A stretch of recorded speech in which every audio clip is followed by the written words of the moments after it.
En esta ocasión contamos con académicos e inclusive con ex trabajadores de lo que en algún momento fue la Compañía de Luz y Fuerza del Centro, es decir, los protagonistas directos en ese sector, o por lo menos parte de los protagonistas de ese sector. En esta ocasión contamos de forma agradable con el director de la escuela, el maestro Manuel Francisco Ortega Hernández, que nos acompaña.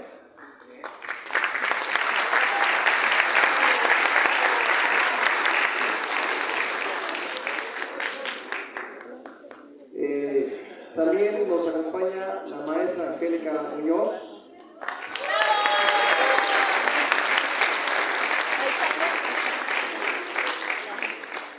El maestro Arturo Jaramillo Martínez.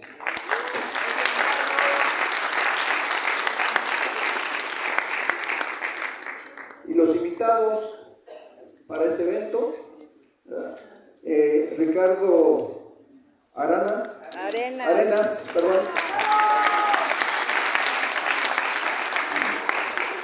Carlos Leiva.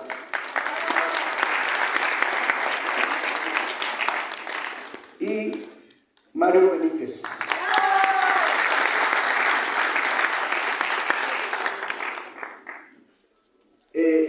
Para este evento vamos a desarrollar la siguiente mecánica, muy sencilla. Vamos a darle un tiempo a los ponentes en ese orden de presentación, aproximadamente unos 15 minutos. Posteriormente haríamos un espacio para preguntas y respuestas. Y al final, si tenemos el tiempo necesario, haría algunos comentarios el profesor Arturo Jaramillo, maestro de la escuela, y también la maestra Angélica Muñoz. Entonces, en ese sentido, sin más preámbulos, vamos a empezar, teniendo claro de que lo que hoy se va a exponer es, de hecho, uno de los pilares, ¿verdad?, fundamentales para que un país tenga posibilidad de desarrollo, tenga viabilidad, que es el sector eléctrico, ¿verdad? Entonces, en ese sentido, le damos la palabra al compañero Ricardo Arenas. Bien, muchas gracias a todos. Bienvenidos a este legendario auditorio del gran luchador social Vladimir Ilich Ulyanov, querido Lenin.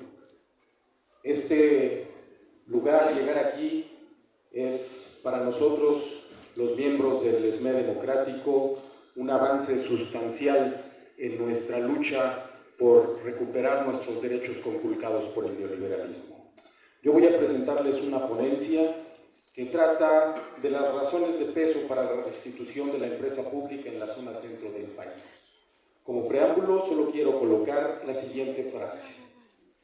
A partir de que hay una andanada de odio y de desinformación sistemática en contra de las fuerzas progresivas en nuestro país, he escrito la siguiente frase. Hay una andanada de catástrofes artificiales que oscurecen el día para desanimar la voluntad popular de cambio social.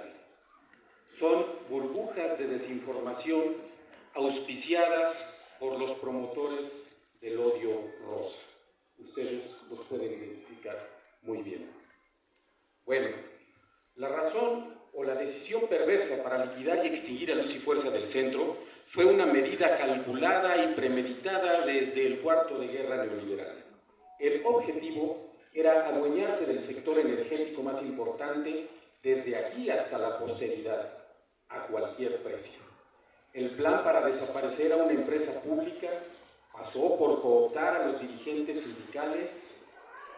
La consecuencia fue modificar la Constitución en contrasentido de progresividad para abrir el mercado eléctrico, legalizando o legitimando la participación furtiva del capital privado en un sector exclusivo y reservado al Estado mexicano. El golpe a Luz y Fuerza, el golpe al SME y la reforma energética neoliberal están compenetrados y relacionados íntimamente. Se puede afirmar que Luz y Fuerza era una empresa sector. En la zona central del país, su zona de influencia, Luz y Fuerza, a su vez, era el conjunto de actividades que hoy constituyen el supuesto mercado eléctrico con la insípida participación de terceros innecesarios, que su única aportación es la de corromper el servicio público y encarecer las tarifas. Luz y Fuerza era el suministro o el abasto eléctrico con carácter público que solventaba y satisfacía la demanda eléctrica bajo condiciones de calidad superiores a las actuales y con costos de producción y tarifas inferiores y accesibles. Luz y Fuerza nunca desapareció. Sus instalaciones siguen funcionando con los mismos usuarios que antes atendía, en el mismo territorio, proporcionando el mismo servicio. Luz y Fuerza era en su relación entre ofertante y demandante, entre empresa Luz y Fuerza y usuarios consumidores, lo que hoy es el mercado eléctrico. No descubrieron nada los neoliberales, ni aportaron nada con su reforma energética neoliberal.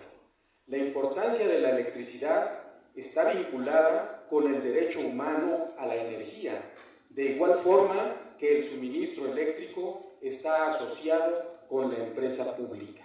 No existe una mejor condición para el abasto de electricidad en los hogares mexicanos que no sea a partir del carácter social de la empresa pública.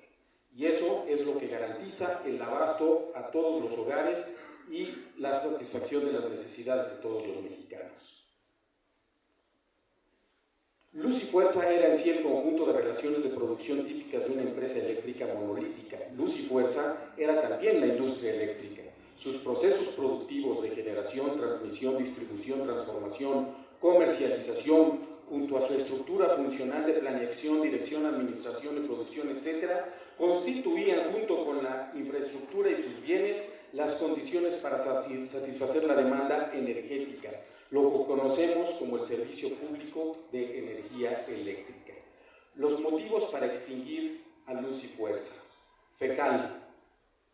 El expresidente Espurio argumentó, en términos del artículo 16 de la Ley Federal de Entidades Paraestatales, que establece la extinción de las empresas y organismos descentralizados cuando su funcionamiento no resulte conveniente desde el punto de vista para la economía nacional o del interés público. Este era el caso de Luz y Fuerza, según él, donde el organismo presentaba una situación financiera insostenible. Sus costos de operación eran ya casi el doble de sus ingresos. Luz y Fuerza recibía una cantidad igual a todo lo destinado al combate a la pobreza a través del programa Oportunidades, que beneficiaba a casi 25 millones de mexicanos. Recibía el doble del presupuesto de la Unión.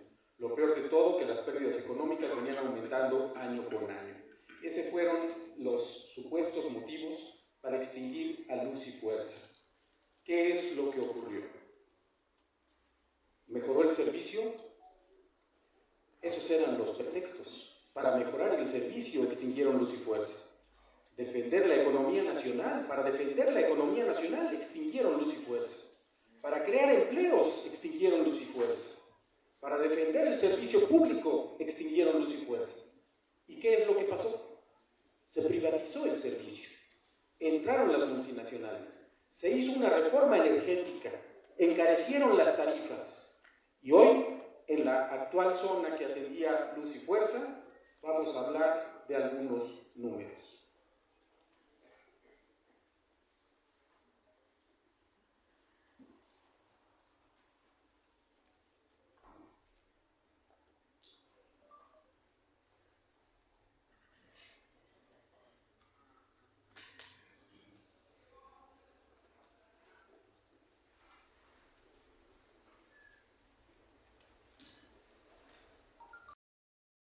Ante el Portal Nacional de Transparencia, durante el año 2020, la Comisión Federal de Electricidad gastó 237,000 millones de pesos para atender exclusivamente la zona que atendía Luz y Fuerza, en comparación con los 29,000 millones de pesos del presupuesto ejercido por Luz y Fuerza. En el último año de su ejercicio público, Esto demuestra una relación decadente de menoscabo del 6.8% contra 1. Es decir, en ese año se inyectó un presupuesto 6.8 veces mayor que lo que se inyectaba a Luz y Fuerza, a la empresa que era cara. Asimismo, se tiene la información de que CFE ha gastado en la contratación de más de 10,000 empresas privadas durante los últimos años la cantidad de 1 billón de pesos, 860,000,188,500 millones. Una suma equivalente al ejercicio presupuestal de Luz y Fuerza de 63 años. Con lo que hoy se ha gastado en la zona centro del país para satisfacer la vorágine de las 10,000 empresas particulares que atienden la zona centro, alcanzaría para 64 años de funcionamiento del servicio eléctrico con la empresa Luz y Fuerza del Centro. Aquella empresa que se extinguió por no ser viable económicamente para las finanzas de nuestro país. Es decir, aquí acudimos a que hay una falacia, una mentira, un crimen contra el Estado mexicano, contra la empresa pública, contra las finanzas nacionales y un crimen de odio contra los trabajadores miembros del Sindicato Mexicano de Electricistas. Las consecuencias son funestas. Un mal servicio, un pésimo servicio en la zona centro del país.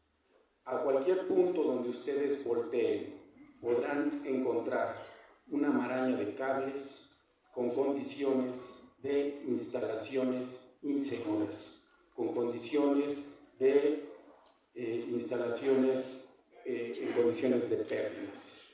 Y hablando de pérdidas, también se anunciaba para extinguir a Luz y Fuerza que perdía la tercera parte de la energía que vendía. Bueno, pues hoy tenemos también la información de que esas pérdidas han aumentado 3 veces más de lo que supuestamente perdía Luz y Fuerza del Centro.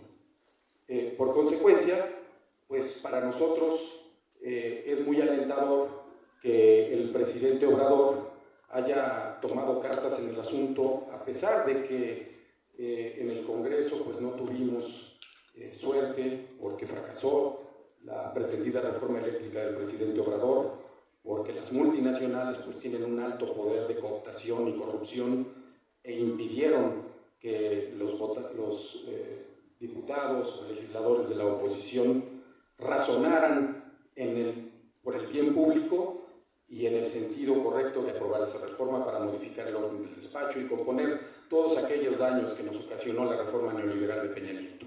Bien, a pesar de eso, también la Corte le da una zancadilla a la modificación a la ley de la industria eléctrica que propuso el presidente Obrador y fue aprobada en el Congreso, donde se modificaba el orden del despacho que le daba a Comisión Federal de Electricidad las condiciones para competir en ese mercado eléctrico artificial que beneficia a los particulares y por los cuales están luchando para que las cosas no cambien. Bien, en ese mismo sentido, a pesar de todos esos reveses, el presidente Obrador ha hecho algunas cosas muy importantes en el sector eléctrico. Por ejemplo, acaba de comprarle a la empresa multinacional Iberdrola 13 plantas de generación por un costo de aproximadamente $6,200 millones. Con esto se incrementa del umbral de generación actual de Comisión Federal de Electricidad, que es el 39% de lo que se consume a nivel nacional, para pasar a un 56%. Es decir, es una inversión importantísima que le permitirá al Estado mexicano volver a controlar las condiciones tarifarias y las condiciones de abasto energético eléctrico en nuestro país. De igual forma, también se hizo una importantísima inversión de más de $1,200 millones en una planta de generación fotovoltaica en Puerto Peñasco, Sonora, en una superficie de aproximadamente 2,000 hectáreas cuadradas, 2,000 hectáreas, y va a proporcionar una generación aproximada de 1,000 megawatts de 1000 megawatts hora de capacidad. Es decir, hay importantísimos avances a pesar de que el marco legal está acotado y está, digamos, predispuesto para satisfacer intereses de lo que llamaron ellos el mercado eléctrico, es decir, la participación de los privados con todas las mañas y artilugios que contiene esa reforma. A pesar de eso, hay una voluntad de cambio, de fortalecimiento de la empresa pública y de generar bienestar para todos los mexicanos con un futuro prometedor. Pero sin embargo también vemos que no es suficiente. La tarea no está concluida. Al mismo tiempo de que el discurso oficial de Comisión Federal de Electricidad resalta la labor heroica de sus trabajadores cuando atienden los disturbios en condiciones climáticas adversas o en condiciones de terremotos o fenómenos naturales dañinos para la población que generan riesgos y tiran torres e interrumpen el servicio. Eso, desde luego, que hay que reconocerlo, eso hay que valorarlo, eso habla bien de los mexicanos como pueblo, como nación, como trabajadores. Esa es nuestra naturaleza. Pero toda esa labor heroica cae por tierra cuando desde la propia CFE vemos que hay un maltrato a los usuarios, al menos en la zona centro, en la que vivimos nosotros. A la par de la andanada privatizadora, cuando se dio el golpe a luz y fuerza, cuando aumentaron las tarifas, en la parte más oscura de la larga noche neoliberal, nosotros estábamos en la calle clamando por justicia. Y junto con nosotros estaban los usuarios clamando por una tarifa justa y por un trato digno, por una tarifa social. Y en ese momento fueron también los usuarios los que enfrentaron al Estado neoliberal con una huelga de pagos con luz, una acción beligerante que permitía enfrentar al enemigo de clase de frente para poner en la discusión las necesidades de los mexicanos. Y ahí estuvimos esmeritas, y ahí seguimos esmeritas luchando, y ahí seguimos usuarios organizados, democráticos, luchando por un bienestar conjunto, para nosotros, para el pueblo de México en su conjunto, para los trabajadores injustamente despedidos de luz y fuerza, y para los usuarios democráticos existe una salida, que es la que proponemos: la creación de una nueva empresa pública en la zona centro que atendía luz y fuerza y que hoy está en manos no de CFE, sino de más de 10,000 empresas privadas que usurpan nuestra labor, nuestro territorio, nuestra materia de trabajo, y de la cual no se ha dicho la última palabra mientras exista una fuerza social que irrumpa en este escenario para clamar justicia para los usuarios y para los trabajadores electricistas. Muchas gracias.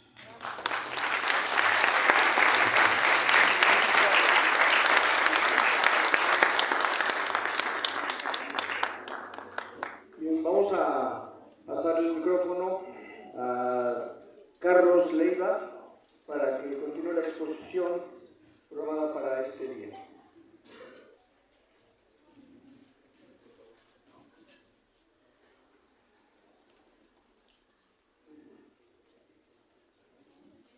Buenos días a toda la comunidad de la Escuela Superior de Economía, que hoy abre sus puertas para exponer nuestras ponencias, y en general a toda la comunidad politécnica.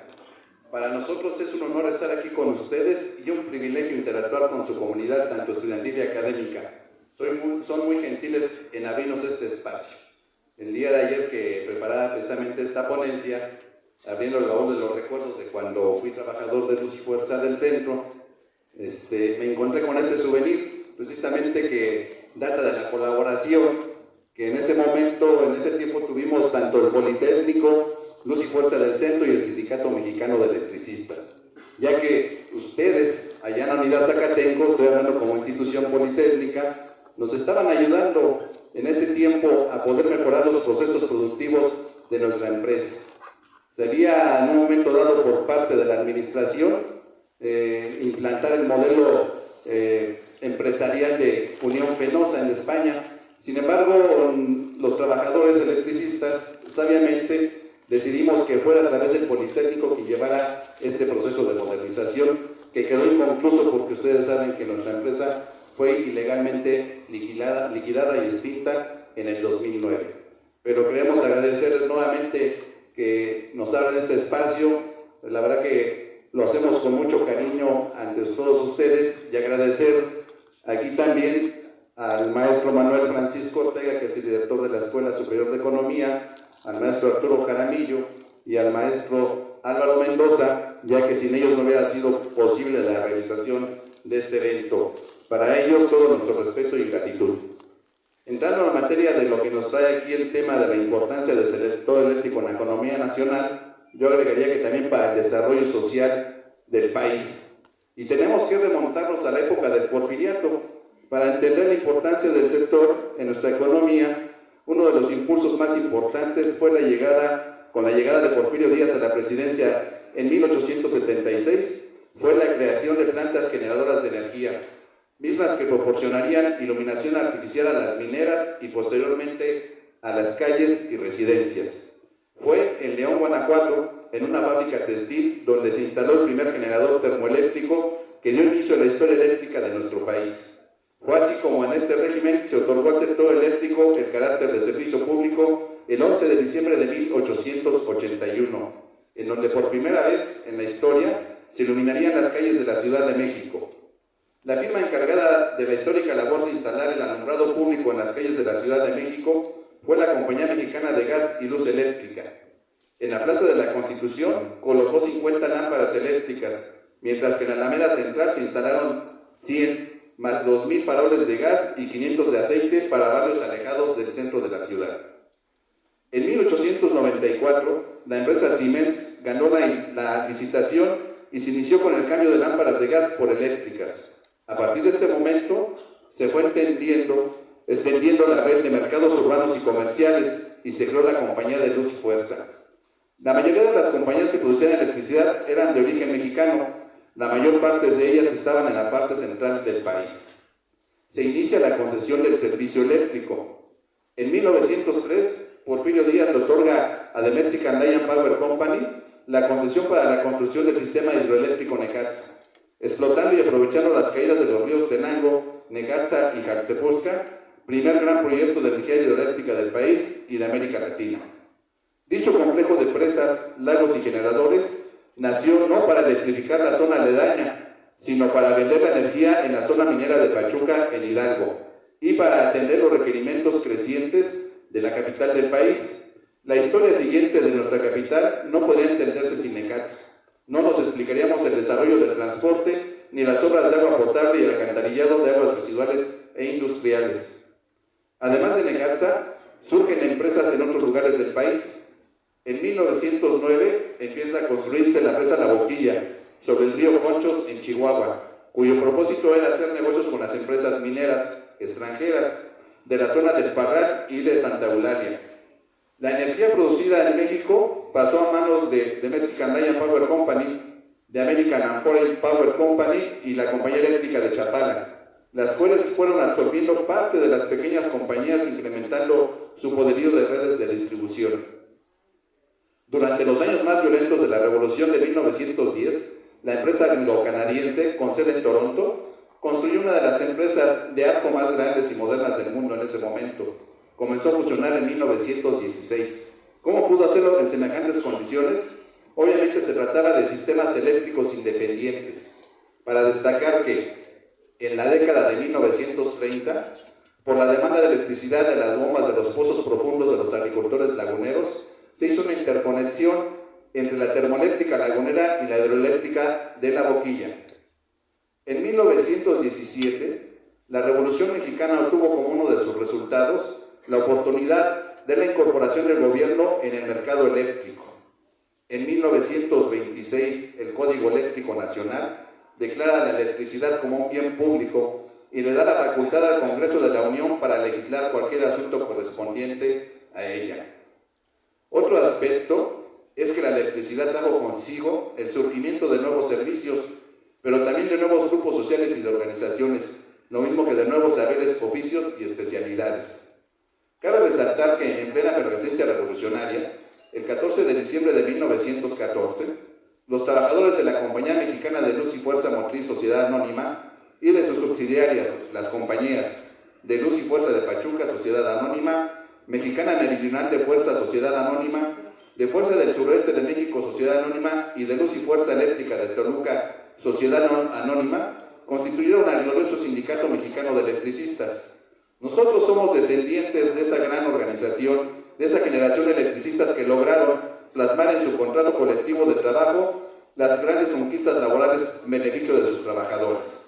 También fue impulsor y ejemplo a nivel nacional e internacional por la defensa de los derechos de los trabajadores, y de ahí que se impulsó la creación de la Ley Federal del Trabajo y propulsores de la nacionalización de la industria eléctrica. La expansión del consumo eléctrico obligó a los gobiernos a tomar cartas en el asunto, primero para sacar provecho mediante impuestos a la actividad, más tarde para lidiar con los conflictos obrero-patronales y luego, ante las protestas del público que ya había hecho suyas las ventajas de la electricidad para producir energía. Entramos a la segunda etapa de la historia de la electricidad en México. La Comisión Federal de Electricidad nació en 1933 y en 1937 empezó a funcionar plenamente, ya que en 1940 la Comisión Federal de Electricidad inició la construcción de su primera central eléctrica, la de Valle de Bravo en el Estado de México. Ahí está la semilla de la nacionalización de la industria, ocurrida 20 años después. Solo por el creciente involucramiento gubernamental puede entenderse la construcción de Infiernillo en 1959 y 1965 en Michoacán, y luego las sucesivas presas chiapanecas.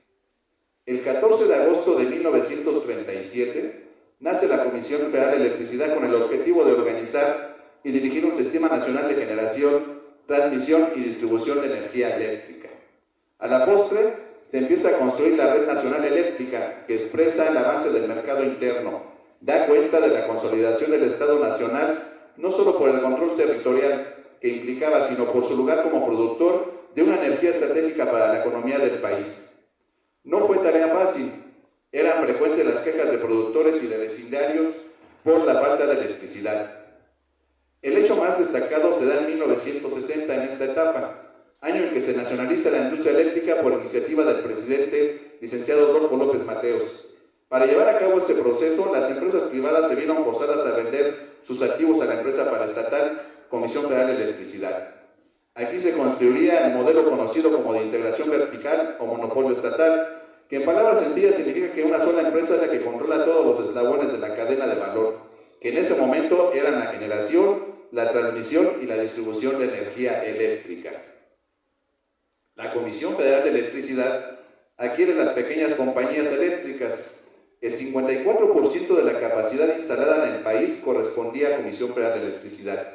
Este incremento se debió a que en este año adquirió el 100% de la compañía Mexican Light y el 95% de la compañía denominada La Impulsora. En agosto de 1963, la compañía de Luz y Fuerza del Centro Sociedad Anónima adquirió la totalidad de los bienes y derechos que integraban el patrimonio de la compañía de Luz y Fuerza Motriz Sociedad Anónima en ejecución del acuerdo presidencial. En virtud de lo anterior, la citada compañía Luz y Fuerza del Centro Sociedad Anónima continuó prestando el servicio público de energía eléctrica.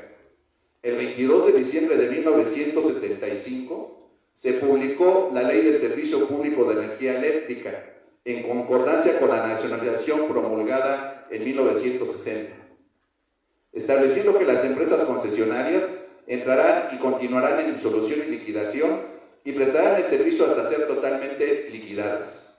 El 27 de diciembre de 1989 se reformó el artículo 4 transitorio de la Ley del Servicio Público de Energía Eléctrica, previendo al Ejecutivo Federal la constitución de un organismo descentralizado que tendrá a su cargo la prestación del servicio que han venido prestando las empresas en liquidación, Compañía Luz y Fuerza del Centro, Sociedad Anónima y sus subsidiarias. Tercera etapa. El 23 de diciembre de 1992 se reforma la Ley de Servicio Público de Energía Eléctrica y se abre nuevamente la participación del capital privado a través de las figuras de autoabastecimiento, cogeneración o pequeña producción, la venta de energía eléctrica de productores independientes para su venta a la Comisión Federal de Electricidad, la generación eléctrica para su exportación, la importación de energía eléctrica para autoabastecimiento y la destinada para usos de emergencia derivadas de interrupciones, los famosos apagones. El 9 de febrero de 1994 se crea el organismo descentralizado Luz y Fuerza del Centro, que nace con personalidad jurídica y patrimonio propio y con sede en la Ciudad de México, operando en la zona central del país. Después de la crisis petrolera y sumados a la crisis de 1994, el Banco Mundial impone condiciones para que las empresas del gobierno tengan mayores candados en adquisición de deuda. De esta manera, entrampan a la Comisión Federal de Electricidad al ya no tener capacidad de crédito necesario para satisfacer la demanda creciente del servicio eléctrico. Por tal motivo, la Comisión Federal de Electricidad ya no contaba con créditos necesarios. El mercado eléctrico nacional se abre a la iniciativa privada bajo el esquema de productor independiente de energía, favoreciendo al sector industrial. Las plantas de los productores independientes de energía siguieron creciendo hasta producir más del 40% de la energía eléctrica nacional. Siguió avanzando la privatización. Al inicio de la década de los 2000, la industria eléctrica mexicana estaba compuesta por 2 empresas públicas que proporcionaban el servicio público de energía eléctrica y que construían el sistema eléctrico nacional: Comisión Federal de Electricidad y Luz y Fuerza del Centro, siendo esta última extinta por decreto ilegal presidencial en el año 2009. Entramos a la cuarta y última etapa, que es la que estamos viviendo actualmente, y se da a partir de la reforma energética del presidente Peña Nieto del 2013, donde se crea el mercado eléctrico mayorista y el mercado spot de electricidad. En la cadena de valor antes de la reforma, la CFE se encargaba de la generación, la cual podría ser construida con recursos propios o con inversión privada. Pero el único comprador de esa energía era la CFE, quien era responsable de la construcción y mantenimiento de la red nacional de transmisión y de las redes generales de distribución para llevar y suministrar energía eléctrica a todos los consumidores del país. Después de la reforma, la generación eléctrica se abre por completo para que la iniciativa privada pueda participar directamente, al igual que en el suministro eléctrico, figura que nace en esta etapa, y quienes cumplan con los requerimientos que pide la Comisión Reguladora de Energía pueden ser ahora compradores directos de la energía sin intermediación. Actualmente seguimos en el desarrollo de esta cuarta etapa con un mercado eléctrico en funcionamiento y con la CFE manteniendo dentro de la transmisión y la distribución de energía eléctrica como el único de los servicios que se considera actualmente como servicio público de energía eléctrica. La reforma de Peña Nieto en 2013 ya le da la libertad a las empresas de poder comprar entre particulares. Anteriormente, si ustedes se dan cuenta en la exposición que hemos dado, la nacionalización de la industria eléctrica se promulgó en 1960. Sin embargo, no se logró en ese momento llevar a cabo por completo la nacionalización, porque si nos damos cuenta, todavía había compañías por liquidar hasta el 1989, que se decreta por el presidente en aquel entonces, de que tenía que constituirse un organismo en la zona central del país. Pero antes de que se consumara ya completamente la nacionalización, que pasó todo ese tiempo de 1960 hasta el 89, compañeros, ya cuando se da por creada la empresa Luz y Fuerza del Centro, ya se había modificado la Ley del Servicio Público de Energía Eléctrica con las figuras que ya les había mencionado anteriormente de cogeneración y autoabastecimiento. Pero ¿saben qué pasó en ese tiempo? Que abusaron las empresas, porque se hicieron consorcios donde se hicieron socios varias empresas y ya se vendían energía entre ellos mismos, es decir, hicieron pequeñas CFEs, pequeñas Luz y Fuerzas del Centro, y nos comenzaron a quitar las cuentas especiales, lo que son clientes calificados para CFE. Como un ejemplo, cuando estaba Luz y Fuerza en operación, lo que eran cuentas especiales era la facturación que para Luz y Fuerza representaba el 80% de su facturación. El 20% aproximadamente era el servicio básico, el suministro básico, por decir, los consumidores domésticos, compañeros. Y entonces ya nace Luz y Fuerza con esa desventaja, con ese candado, y a Comisión Federal la empiezan a debilitar porque ya sus clientes especiales ya los tenían la iniciativa privada. Estaban actuando ilegalmente a través de una ley secundaria, contraviniendo lo que disponía la Constitución en su artículo 25, 27 y 28 constitucional, que decía que los recursos naturales se tenían que aprovechar para la generación, distribución, transmisión y comercialización de energía eléctrica, y que únicamente le correspondía al Estado. ¿Quién les estorbaba para la reforma eléctrica de 2013, compañeros? Les estorbaba Luz y Fuerza del Centro y principalmente el Sindicato Mexicano de Electricistas. Y es por eso que nos dan ese golpe brutal en el 2009, porque sabían que dándonos ese golpe quedaba el camino libre para que pudiera emerger esa reforma eléctrica a favor del capital privado. Y decimos, no estamos en contra de que los privados traigan nuevas tecnologías, pero consideramos que la rectoría de la industria eléctrica, así como de la industria petrolera, debe estar bajo el régimen del Estado. Y es por eso que nosotros hoy estamos aquí aprovechando que nos den esta participación, porque a pesar de que actualmente se considera la parte de las redes de transmisión y redes de distribución como servicio público, se viene realizando a través del contratismo, como ya lo denunció mi compañero Ricardo Arenas. ¿Y qué ha dado la postre con este servicio, compañeros? Anteriormente, Luz y Fuerza del Centro, en su última gestoría, tuvo un presupuesto de parte del gobierno federal de 28,000 millones de pesos, que sin embargo no se ejercía por completo, siempre había su ejercicio y se regresaba una parte de ese dinero a la tesorería de la federación, porque nosotros precisamente ya hemos implantado sistemas de recuperación, programas de recuperación de pérdidas técnicas y no técnicas, y no era necesario que hacer todo el presupuesto.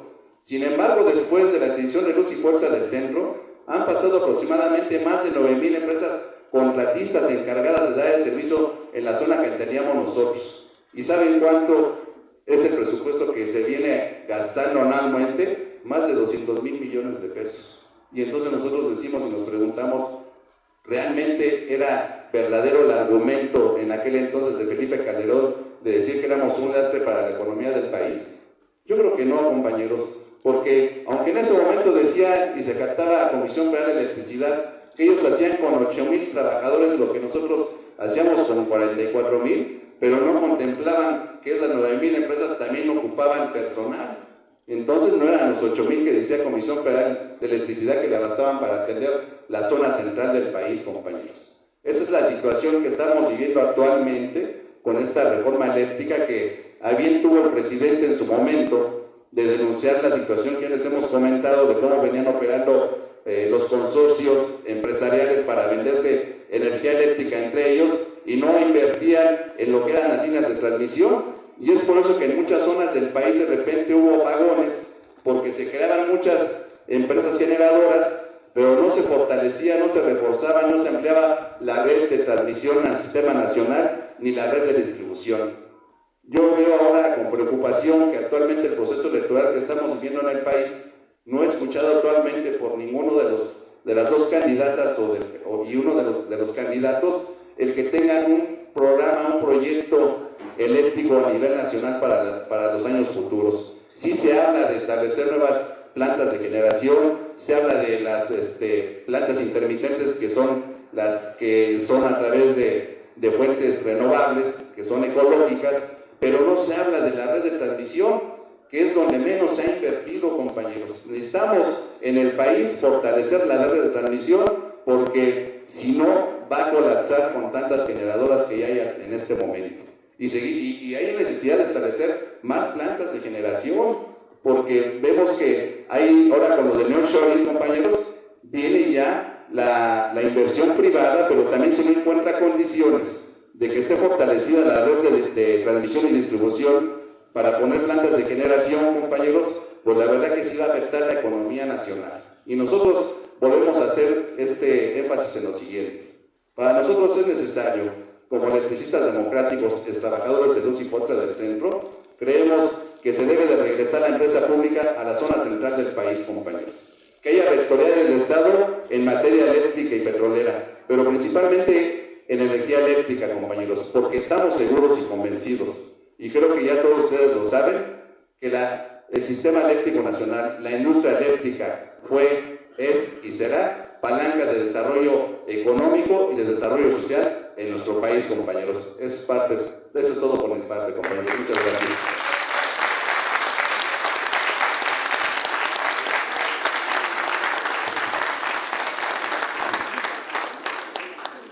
Bien, vamos a continuar